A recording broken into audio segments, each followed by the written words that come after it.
Mahfud MD persilakan Yusuf Hamka tagih utang pemerintah 800 miliar rupiah ke Kementerian Keuangan. Menteri Koordinator Bidang Politik, Hukum, dan Keamanan Mahfud MD mempersilakan bos jalan tol Yusuf Hamka menagih utang pemerintah kepada pihaknya langsung ke Kementerian Keuangan. Diketahui, bos PT Citra Margando Sapalah Persada Tbk itu mengumumkan pemerintah Indonesia belum melunasi utang ke pihaknya sebesar 800 miliar rupiah. Mahfud mempersilakan Yusuf menagih Kementerian Keuangan dan menyebut Kementerian Pimpinan Sri Mulyani itu wajib membayarnya.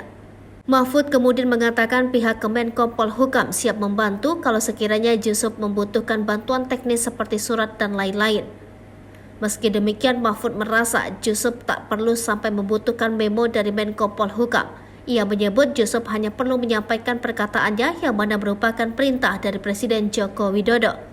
Pada menit-menit awal video tersebut, Mahfud menjelaskan bahwa ia telah ditugaskan Jokowi untuk mengkoordinir utang yang dimiliki pemerintah kepada rakyat atau pihak swasta. Perintah Jokowi itu, kata Mahfud, disampaikan secara resmi dalam rapat internal pada 23 Mei 2023. Sebelumnya, pengusaha kaya raya Yusuf Hamka menagih utang sebesar 800 miliar rupiah kepada pemerintah. Utang 800 miliar rupiah itu sudah berlangsung sejak 1998 dan hingga kini belum juga dibayarkan pemerintah kepada perusahaan jalan tol PT Citra Margando Sapalah Persada Tbk. Utang tersebut, lanjut Yusuf Hamka, diketahui bukan berasal dari proyek infrastruktur yang dipegang CMNP. Utang 800 miliar rupiah itu adalah deposito kepunyaan bank yakni Makmur terhitung saat krisis keuangan di tanah air berlangsung.